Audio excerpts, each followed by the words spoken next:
Bonjour, bonjour de Palerme, un collègue mon avec Rome.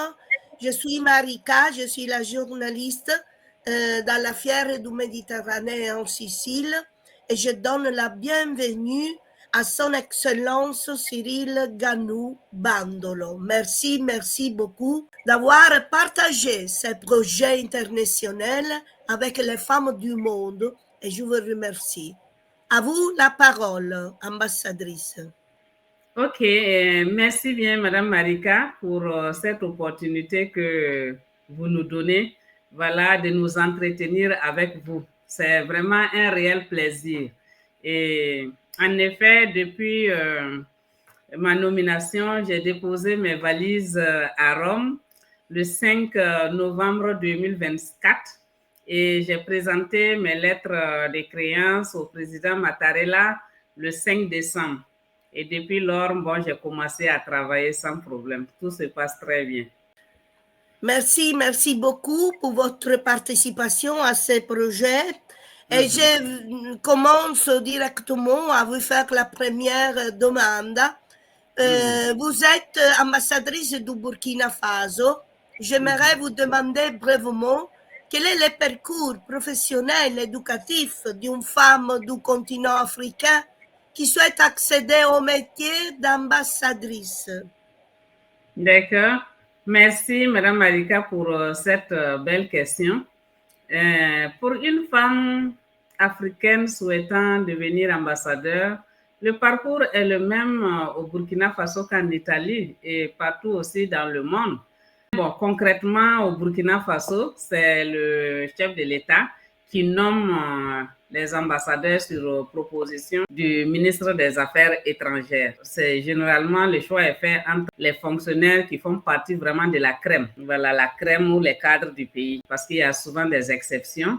Donc, on peut ne pas être diplomate et être nommé ambassadeur, mais il faut avoir occupé des fonctions hautement professionnelles, voilà, même si le parcours universitaire vraiment est important parce qu'il faut une solide expérience sur le plan national, sur le plan international et avoir une nomination officielle, voilà, qui a été faite par le chef de l'État, le président. C'est très important parce que même dans notre pays, il y a beaucoup d'études, il y a beaucoup de préparations et donc c'est très important pour le développement de la femme même dans ce secteur.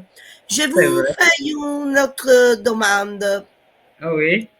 Laurence Marshall, ah non, au Burkina Faso, le ministre de la femme, de la famille et de l'enfance joue un rôle crucial dans la promotion de l'autonomisation des femmes, la protection des droits des femmes et des filles, de la promotion de l'égalité des sexes dans divers domaines, notamment la santé, l'éducation, l'économie et la participation politique. Pouvez-vous en parler brièvement? C'est vrai. Merci bien pour cette question quand même assez complexe. Mais avant de répondre à la question, je voudrais vous donner le nom exact, voilà, de notre ministère actuellement. Et le ministère actuellement, c'est le ministère de l'Action humanitaire et de la solidarité nationale. Voilà. Bien sûr, Et bien dans sûr. ses missions régaliennes, le ministère a en charge toutes les questions liées à la femme, à l'enfant, à la protection de leurs droits et puis toutes les actions liées à l'humanitaire et à la solidarité nationale.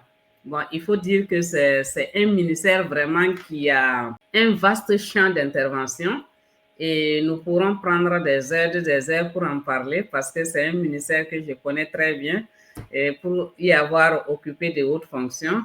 Et là, nous sommes un peu limités par le temps, donc je vais citer juste quelques actes d'intervention. Sur le plan régional et international, je vais préciser que le Burkina a souscrit véritablement à plusieurs engagements et instruments pour la protection de la femme. Donc, nous avons la promotion de l'égalité genre, l'autonomisation économique surtout de la femme. Et le ministère assure le suivi de tout ce qui est engagement pris par le gouvernement dans la sous-région et au niveau international. Voilà. C'est un pays, le Burkina Faso, moderne, c'est un pays exceptionnel dans l'area de l'Afrique qui s'engage pour les droits des femmes, même si parce qu'il y a beaucoup Ouais, de femmes qui sont ministres et c'est donc vrai. ambassadrices, donc il y a beaucoup Ouais, d'ouverture de la mentalité. ouais, c'est vrai, c'est vrai, c'est vrai. Merci beaucoup. Je vous Mhm, demande, Laurence Marshall Ibido est sociologique et de formation et ministre de la femme, de mhm. la solidarité nationale et de la famille. C'est une fierté de voir une femme à la tête du ministère aussi important pour toutes les politiques concernant les femmes. Quelles politiques ont été mises en œuvre en faveur des femmes du Burkina Faso? D'accord. Quelqu'un que vous rappelez, pas tout, parce qu'il y a beaucoup, évidemment, mais quelqu'un qui est plus, évidemment, récente. Ecco. Ah oui, c'est vrai, il y a plusieurs actions qui sont euh, politiques qui sont mises en œuvre. Mais avant peut-être de répondre à la question, je voudrais vous informer que Madame Laurence Marshall Ilboudo n'est plus ministre. Ah, Mais je l'ai lu dans l'internet, excuse-moi, parce c'est que vrai, j'ai euh, cherché en internet, c'est Google. vrai. Oui, c'est ça, parce qu'au Burkina Faso, nombreuses sont les femmes qui sont dynamiques, combatives et qui sont résolument engagées pour un changement véritable. Voilà, Oui, puisqu'il faut que à tous les niveaux, les disques durs changent. Voilà. oui, et Et maintenant qui est le ministre, Excellence? une dame Oui, aussi très dynamique. Au Burkina Faso, la femme n'est plus l'avenir. Elle est oui, aussi et surtout le pilier du présent. Voilà, oui, elle est bâtisseuse de paix, de progrès et puis d'humanité. Et c'est le oui, combat actuel de son Excellence, le capitaine Ibrahim Traoré, voilà, qui est oui. le chef de l'État, le président du Faso. Il lutte pour la dignité des femmes de façon réelle. Bon, ça, c'était une parenthèse. Donc, je voudrais dire que présentement, le ministère en charge de la femme est sous l'égide du commandant Kaboré Pélagie. Voilà, Oui, commandant Kaboré Pélagie. C'est aussi une femme de caractère, une femme battante, une femme dynamique. Et elle est la première femme à avoir été recrutée à l'académie militaire et elle est sortie major de sa promotion parmi les hommes. Ça, il faut le faire. Donc, sa nomination vraiment c'est une volonté politique, voilà, de la part de son Excellence, le capitaine Ibrahim Traoré, qui est le président du Faso, le chef de l'État, et pour promouvoir les femmes et puis les intégrer dans les sphères de décision, ça c'est très important. Donc, c'est une reconnaissance au leadership des femmes, une manière vraiment de rentrer en droite ligne pour le respect des conventions, voilà, et puis des traités internationaux auxquels le Burkina a adhéré. Parce que le Burkina est un pays, c'est le pays des hommes intègres et nous avons vraiment une forte reconnaissance pour les femmes, pour les droits des femmes. Donc, pour nous, oui. véritablement, la nomination d'une femme commandant de l'armée est une très bonne chose et c'est un exemple vraiment qu'il faudrait suivre. Non seulement elle fait partie de la crème du Burkina, comme je disais, parce que pour être ambassadeur, il faut faire partie de la crème. Elle a été major à l'école de formation militaire devant tous les hommes qui y étaient. Donc, ne devient pas major dans une académie militaire qui veut, Mme Marika. Il faut avoir non seulement les capacités intellectuelles, mais aussi et surtout une carrure vraiment incontestable, quoi. Donc, C'est une parité à tous les niveaux, tous les niveaux. oui, oui. Plusieurs politiques ont été Oui, mises en œuvre au profit des femmes au niveau du Burkina Faso. On va juste citer quelques-unes, hein, sinon on ne va pas finir. Et là, il y a la mise en place des quotas des femmes dans le Parlement, dans les représentations politiques. Et au Burkina Faso, et c'est très bien respecté, le quota genre, voilà, au niveau du Parlement, au niveau des représentations politiques. Parce que généralement, les partis politiques auparavant, ils utilisaient les femmes, on les positionne en bas et puis on met un homme voilà, en haut tout en étant sûr que c'est l'homme qui va passer. Mais bon, la loi est venue rectifier tout cela et maintenant, bon, les femmes occupent également de très bonnes positions Dans la dans la vie sociale, dans la vie politique, dans la vie voilà, économique. c'est vrai. Nous avons des femmes ministres, nous avons des femmes députées, nous avons des femmes ambassadeurs, j'en suis un exemple. Et nous avons des femmes qui sont directrices générales, hein, voilà, des sociétés, des femmes qui sont enseignantes d'université, beaucoup de femmes docteurs, entrepreneurs, des femmes qui sont professeurs et des femmes qui sont médecins spécialistes et de renommée internationale parce que j'en connais qui vont voilà, dans les pays de la sous-région, même en Europe, pour enseigner. Voilà, donc je puis affirmer que véritablement, nous avons une politique économique et sociale voilà, en faveur des femmes. Moderne, Et, moderne.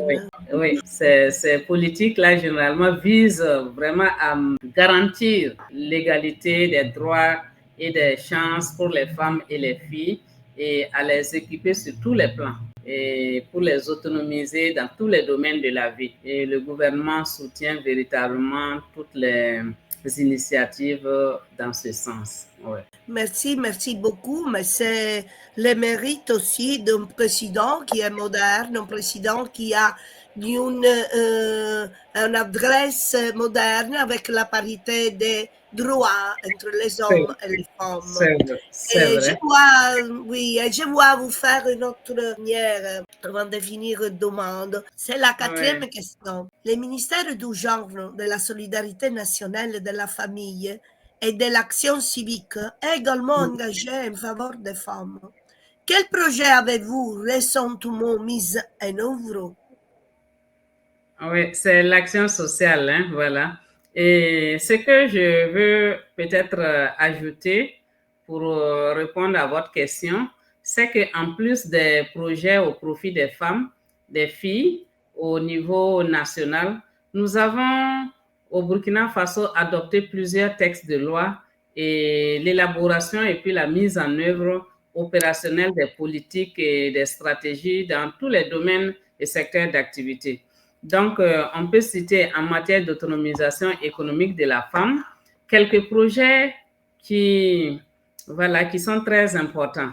On a le projet de formation des femmes et des filles en entrepreneuriat et nous avons également l'appui à la formation des entreprises féminines et nous avons la formation en tissage et puis en teinture parce que les tenues traditionnelles sont tissées par les femmes. Au Burkina Faso, on n'a pas une usine, une société voilà, qui fabrique les pagnes. Ce sont les femmes elles-mêmes voilà, qui les tissent.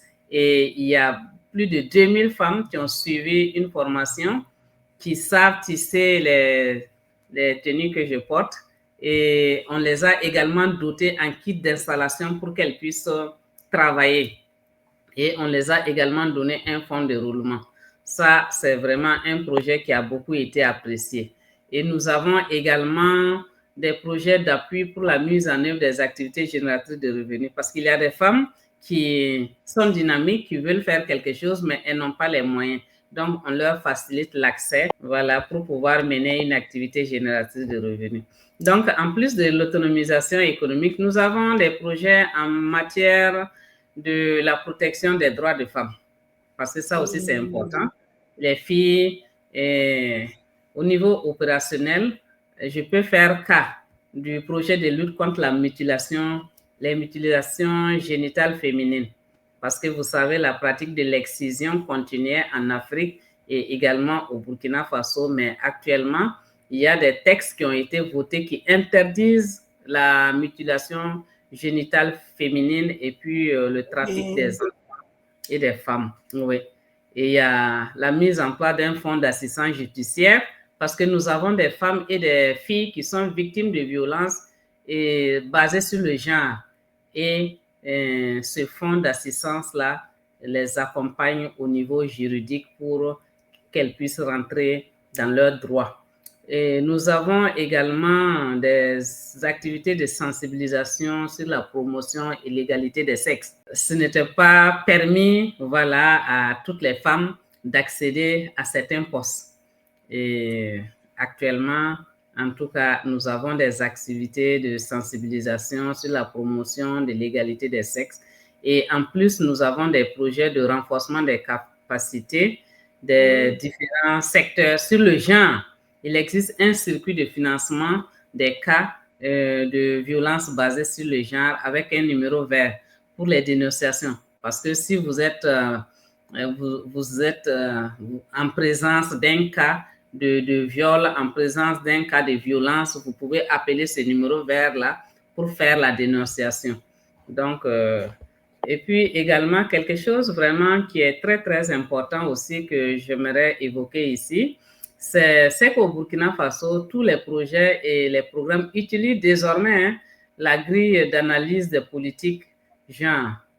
Parce que si ton projet ne prend pas en charge le genre, le projet ne peut pas être voté à l'Assemblée. Donc ça, c'est vraiment très important.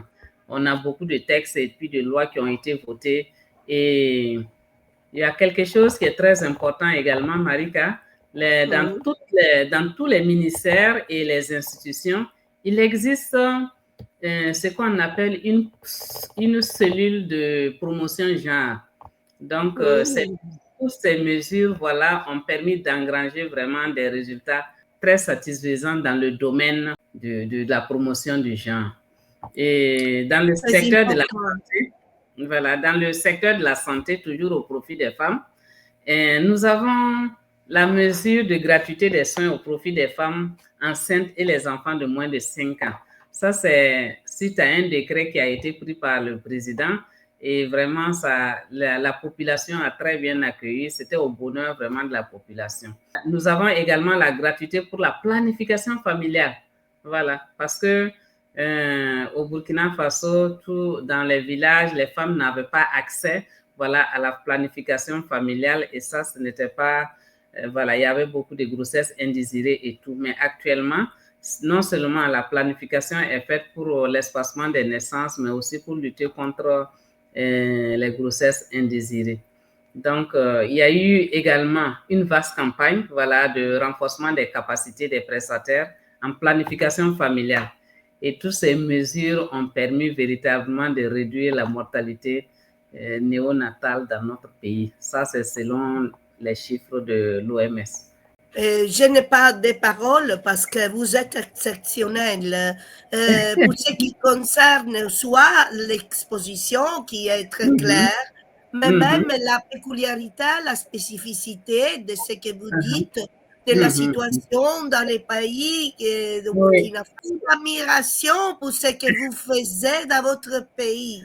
Merci. Pour l'éducation, pour le secteur de l'éducation, par exemple, on a vraiment des actions qui sont appréciées. Voilà, on a la gratuité scolaire pour l'enseignement de base à l'école primaire, dans les écoles publiques, là, tout est gratuit. Et nous avons également l'acceptation de la fréquentation scolaire des filles enceintes parce qu'avant, quand une fille tombait enceinte, elle ne pouvait plus aller à l'école, elle était renvoyée, mais aujourd'hui, elle peut continuer son cursus scolaire malgré sa grossesse. Voilà, et nous avons également la promotion voilà, des filles dans les filières scientifiques avec l'octroi des bourses parce que nous avons aujourd'hui des métiers et des femmes qui sont dans des métiers qui étaient anciennement réservés aux hommes.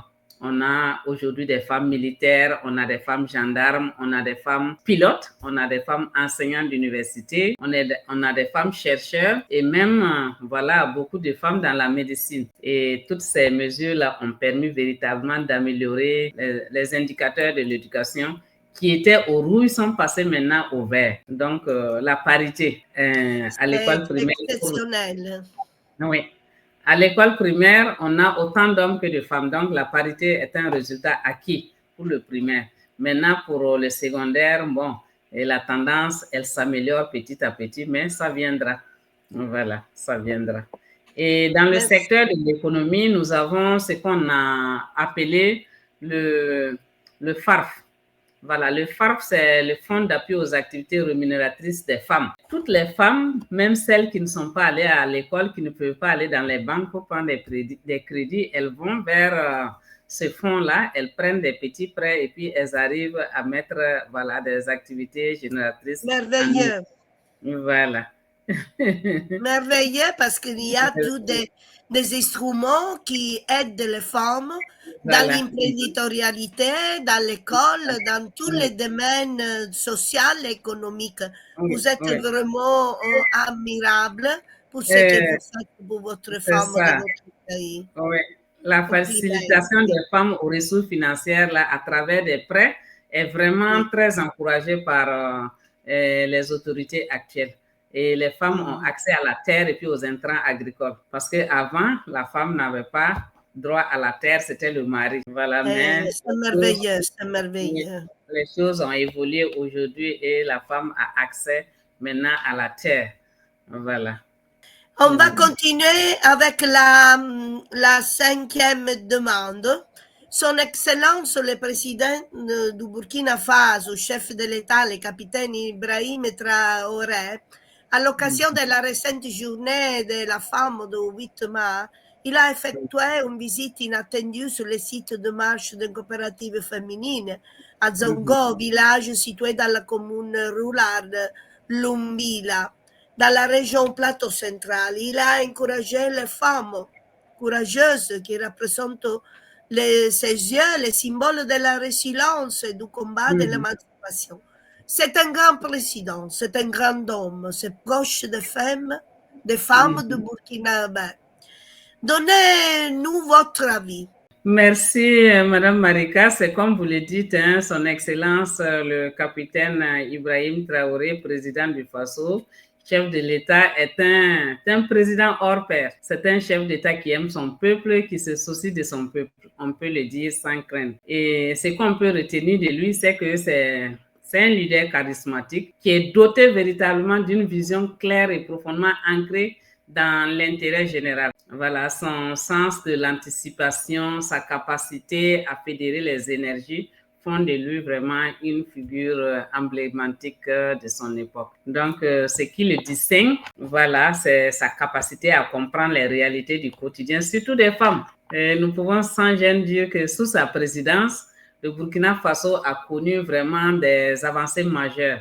On peut citer entre autres la reconquête du territoire national à travers la lutte contre le terrorisme. Et nous avons pu récupérer 70% du territoire national. Il y a la modernisation des infrastructures. C'est un homme de conviction, c'est un homme de dialogue, c'est un homme d'écoute. Et pour les femmes, il incarne vraiment la dignité, voilà, la justice, et il inspire non seulement les Burkinabés, mais aussi et tous les peuples qui sont épris de justice.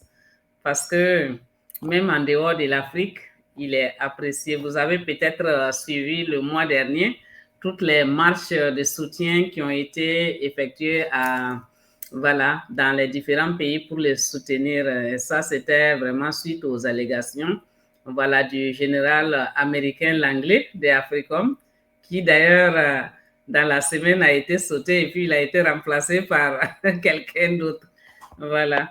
Donc, pour revenir à votre question par rapport à la visite du président, Son Excellence le capitaine Ibrahim Traoré aux femmes lors de la Journée internationale des droits de la femme, c'était le 8 mars dernier. C'est une visite surprise, il faut le dire, et c'était dans les banlieues de la ville de Ouagadougou. C'était véritablement pour toucher du doigt les réelles conditions de vie des femmes qui vivent dans la précarité. Il faut dire que cette visite lui a permis de constater sur place que les femmes démunies qui faisaient de la maraîchiculture avaient des difficultés. Donc, alors que bon, lui, il avait voulu juste manifester sa reconnaissance pour toutes les femmes qui se battent nuit et jour pour une amélioration vraiment qualitative des conditions, voilà, de vie de leur famille. Et dans les échanges, les femmes ont exposé quelques difficultés, et notamment le manque de forage et d'eau suffisante pour les activités de jardinage. À leur grand étonnement, le président, comme d'habitude, comme il est très pragmatique, en l'espace d'un mois, il a permis aux femmes là, de disposer d'un forage, et c'est une contribution du gouvernement à leur initiative. Et la population a apprécié véritablement. Et tout le monde, toute la population utilise vraiment l'eau de ce forage. Voilà ce que je peux dire par rapport à cette visite inattendue effectuée au profit des femmes démunies sur le terrain de Zongo. Un président pragmatique, c'est un président exceptionnel, c'est un président à l'avant-garde pour tous les problèmes du pays et qu'il voit personnellement quels sont les besoins de ces gens. Et c'est très important parce qu'il voit, il va dans la place et il les voit. Beaucoup de compliments pour ce président. Pour finir, votre pensée, très bref, qui vous voulez dire aux femmes du monde. Qu'est-ce que les messages, petits messages pour les femmes du monde? C'est de croire en elles, de se lancer, parce que tout ce qui est inimaginable par la femme est réalisable par la femme. Donc, je vais les inviter à s'armer de courage et à affronter la réalité. Et elles le peuvent, elles sont capables. Merci, merci beaucoup pour cette pensée, excellence, très touchante et très vraie, parce que les femmes puissent réaliser. Vous m'écoutez et vous voulez donner des saluts en Kyuzu? Oui, c'est vrai, je ne peux pas terminer vraiment cette interview. Je voudrais vraiment dire merci au docteur Marika pour cette opportunité qu'elle m'a donnée de participer vraiment à cette interview. Voilà, merci beaucoup, docteur. Je voudrais également dire merci au président de la FIERA de la Méditerranée, le docteur Maximiliano Mazzara. Merci beaucoup. Et merci aussi au professeur Giovanni Ferrara. Et je voudrais profiter de cet instant pour la féliciter pour le prix qu'elle a reçu à New York. Voilà, toutes mes félicitations. Et je voudrais aussi féliciter le directeur artistique de la FIERA, voilà, le docteur Angela Sclafani. Donc, tous mes remerciements et je vous encourage à poursuivre dans vos activités nobles qui sont très appréciées. Et de tout cœur, merci et j'espère que nous pourrons nous rencontrer de vive voix dans les prochains jours. Merci beaucoup, Son Excellence, ambassadrice du Burkina Faso, pour avoir nous donné votre présence, même online. Et à bientôt. Et du journal Brancaccio et Cultura, c'est tout. Bonjour, merci. À bientôt. À la prochaine. Oui, merci. Merci à vous. Merci à vous.